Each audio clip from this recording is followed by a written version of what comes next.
Continuando então, pessoal, com o nosso estudo sobre o Evangelho segundo João, esta nossa série. Estamos no versículo 15 e já explicamos até o versículo 14, para quem não viu ainda a playlist completa. Eu fiz uma série sobre isso, né? Estamos iniciando aqui no canal Firmeza da Verdade. Aproveite e já se inscreve, já ative o sininho para todas as notificações, porque o YouTube não notifica a todos, tá? E a série está aqui, né? Você vai ver que já tem mais episódios aí, né? Mas no momento que eu estou gravando aqui eu só coloquei 2 episódios. Então está aí o link no primeiro comentário fixado no topo para você também ver esta série desde o início, se você ainda não viu os primeiros vídeos, que são bem importantes. Então vamos lá continuar a partir do versículo 15. João, e aqui é João Batista, tá? Testemunha a respeito dele e exclama: este é o de quem eu disse, o que vem depois de mim tem, contudo, a primazia, porquanto já existia antes de mim. Está falando aqui do Messias, o qual as pessoas conhecem como Jesus Cristo, cujo em hebraico nome é Yahushua HaMashiach, tá? Para você entender melhor essas questões.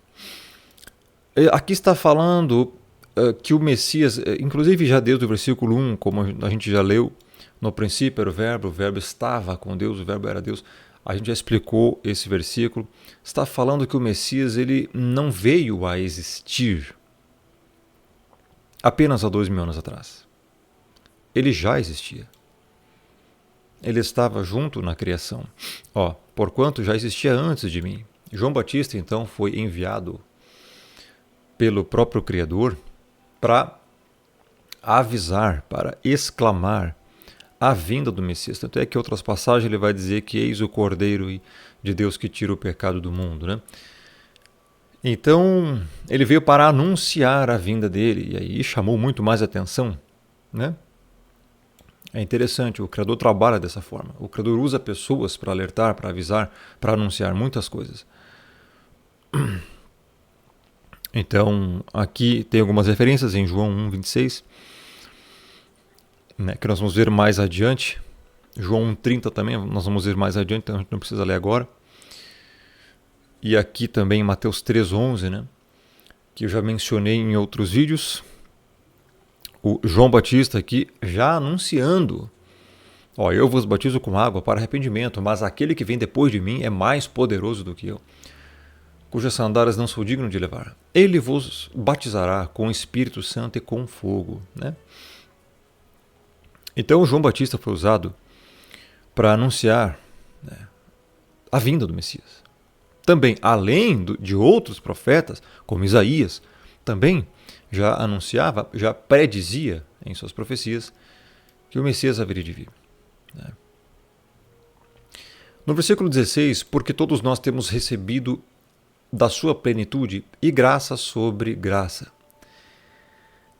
E é interessante, como eu sempre falo, meu irmão, quando você começa a entender as coisas sob óticas arminianas ou mais reformadas, veja, a palavra todos aqui, todos nós, tem uma palavrinha aqui bem interessante. Quando fala nós, é nós quem? É toda a humanidade?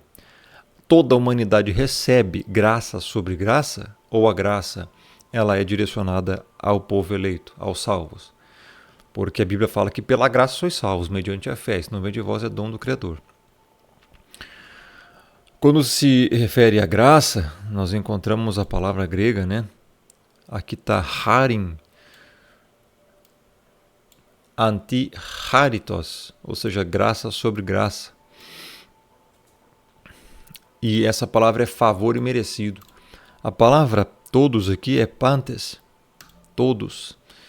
E essa palavra ela sempre está se referindo a um grupo de pessoas ou a classe de pessoas. Ainda mais quando vem com o pé de nós. Nós está direcionando a quem? A quem recebe a graça. E a pergunta é, o ímpio recebe a graça? O ímpio recebe favor imerecido? O ímpio não recebe favor imerecido. Favor imerecido está se referindo à salvação. Então entenda, muitas das vezes você vai ver a Bíblia dizer porque todos, né? Todo mundo, todos, isso tudo tem uma explicação exegética, em primeiro lugar, e contextual, né? Se você diz que todos é sem exceção, então Satanás está recebendo graça sobre graça. O anticristo está recebendo graça sobre graça. Isso é uma heresia. Tá? Os ímpios que vão receber a marca da besta estão recebendo graça sobre graça. Não existe isso. Compreendeu? Então isso aqui é um entendimento básico. Um entendimento básico. E que, infelizmente, a igreja atual e os atuais pregadores falham miseravelmente em compreender. Esse é o problema das pessoas não estarem sendo guiadas pelo Espírito.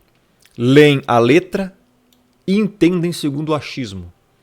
Então, quando os achistas, principalmente pessoas que têm uma mentalidade arminiana, ou pelagiana, ou semi-pelagiana, vão ler a passagem, ou outras passagens também que vão mencionar a palavra todos, né? Porque todos nós temos recebido da sua plenitude graça sobre graça. Pronto. Toda a humanidade está recebendo graça sobre graça. Então o anticristo está recebendo graça sobre graça, quando ele vier, né? Quando aparecer. As pessoas que vão receber a marca da besta, todos os ímpios, Nicolás Maduro está recebendo graça sobre graça, e por aí vai. Os maiores ditadores da história estão recebendo graça sobre graça. Cara, chega a ser hilário, né? Então veja, muitas das vezes, quando você encontra, tem que cuidar, meu irmão. A graça, meu irmão, a misericórdia, a salvação, a fé, não é para todos. Não é para todos. O evangelho é exclusivista. Não é para todos. Sim, você deve pregar para todos. A ordem é: pregue para todos. Mas só vai crer o eleito. Simples assim.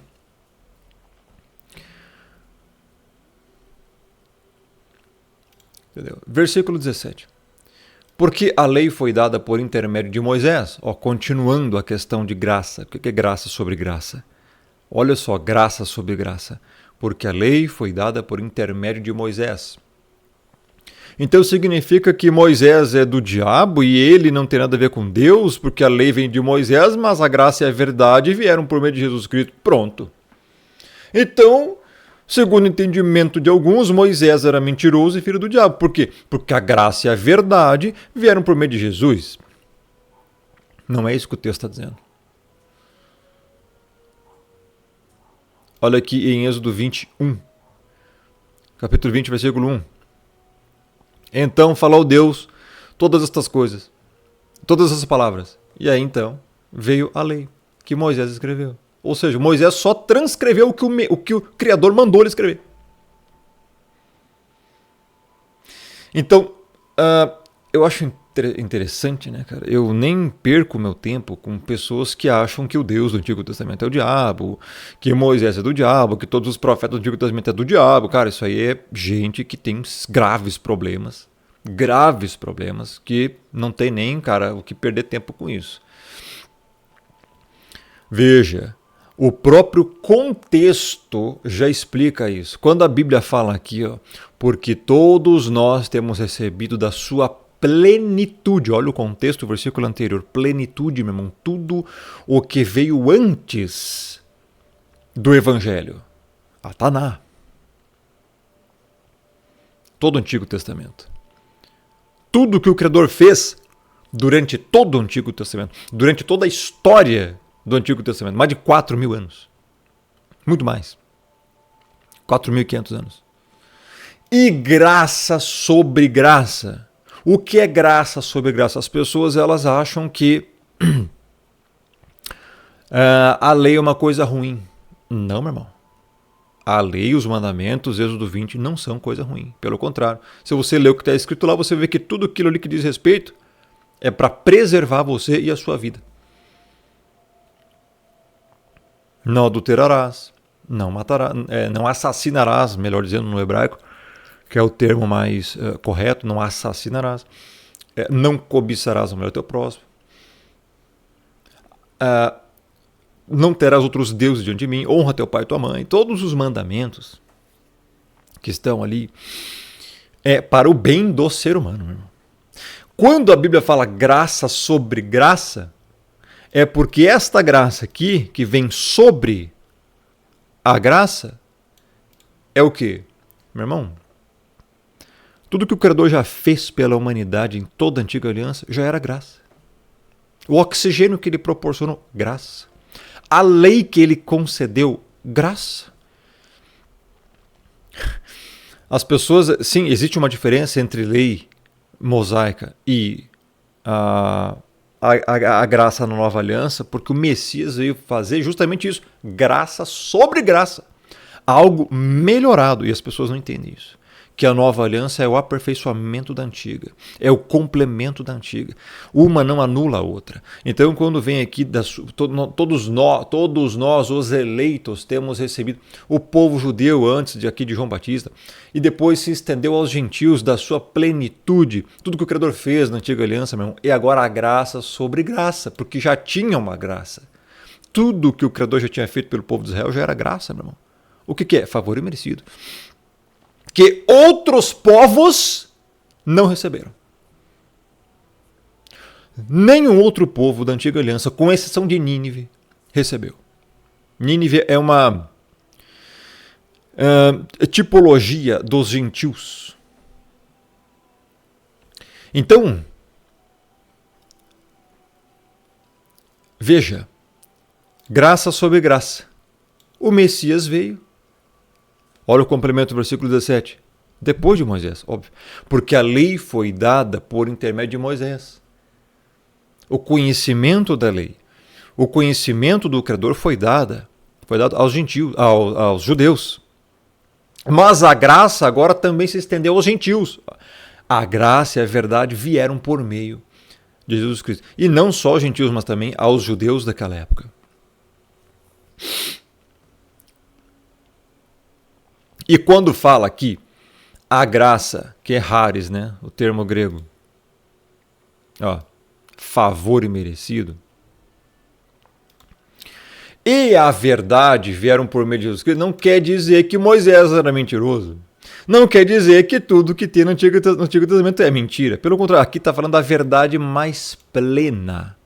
Porque quando o Messias vem, ele fala em João 14, nós vamos abordar isso mais para frente, em João 14, verso 6, diz o quê? Eu sou o caminho, a verdade e a vida. Ninguém vem ao Pai senão por mim. Ele veio aperfeiçoar e muito a antiga aliança. Tá? Quando fala essa graça aqui também, a graça e a verdade, é porque estavam ocultas ainda. Não significa que o Antigo Testamento é do diabo. Significa que foi mais graça ainda e mais verdade ainda revelada através do Messias. Simples assim. Isso é simples de se entender, né, pessoal? Mas tem que explicar porque tem umas pessoas aí que estão totalmente fora da realidade, cara. Impressionante. Vamos continuar aqui, que é muita coisa. Versículo 18. Esse texto aqui também é bem interessante.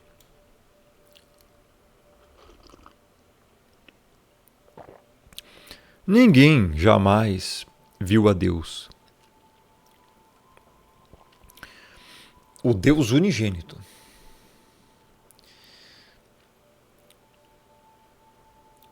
Que está no seio do Pai. É quem o revelou. Encontramos aqui referências em Êxodo 33. E acrescentou. Isso aqui foi o Criador falando para Moisés. Não me poderás ver a face, porquanto homem nenhum verá a minha face e viverá. Nenhum ser humano é capaz de ver o Criador em sua plenitude, a face dele, e viver. Essa pessoa morre. É muito poder, é muita luz, muito poder. O ser humano não aguenta. Para você ter ideia do que é, cara. Imagina, meu irmão. O ser que criou o Sol. E o Sol está extremamente distante daqui. Você, nenhum ser humano consegue ficar olhando para o Sol 5, 10 segundos. Não consegue. Imagina você ficar próximo do ser que criou o Sol. Não existe. Imagina você olhar para o ser que criou o Sol. Tá? Ninguém aguenta, tá? É muito poder. Deuteronômio aqui 4:12. Então o Senhor vos falou do meio do fogo, a voz das palavras ouvistes, porém além da voz não vistes aparência nenhuma. Sempre o Criador, ele não se mostrou aos seres humanos, justamente por causa disso. O ser humano não é capaz de suportar. Em João 6,46 diz: não que alguém tenha visto o Pai, salvo aquele que vem de Deus, este tem visto. Está falando do Messias aqui.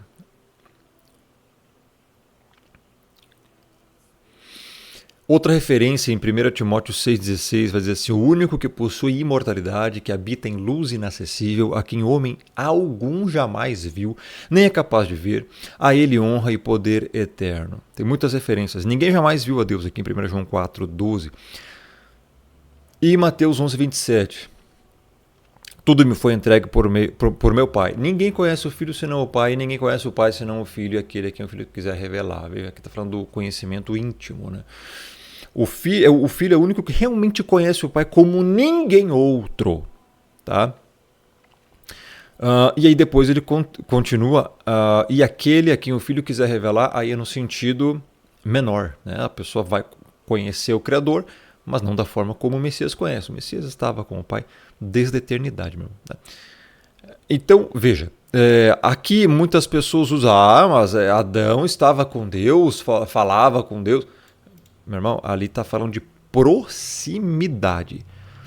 A Bíblia não fala que Adão viu Deus face a face. Ali a expressão face a face tem uma expressão hebraica, né, panim, que significa proximidade, não que literalmente viu, literalmente. Compreendeu? Então muitas pessoas vão querer enganar você, dizer que a Bíblia é mentira, que está errado. Aqui diz que ninguém viu, mas lá não sei aonde falava que viu. Não. Isso é falta de conhecimento do hebraico. Tá bom? O poder do Criador é tão grande que até os serafins, isso está lá em Isaías. Vamos lá dar uma olhadinha só para você ter uma noção rapidinho.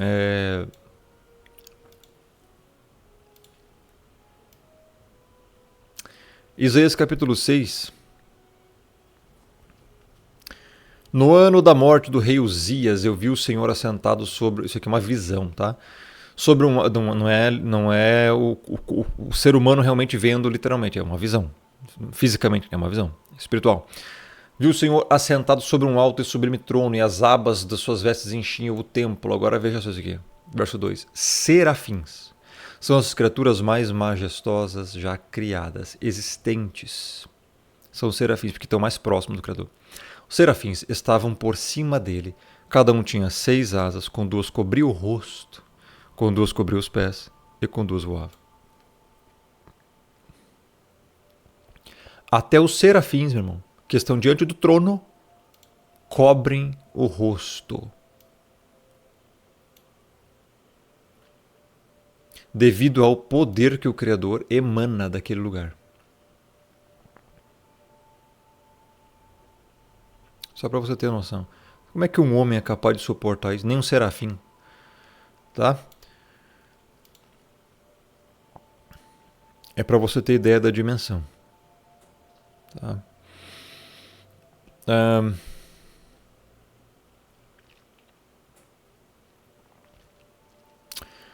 Aqui, então, no verso 19, vamos ver, 19, este foi o testemunho de João, ele confessou.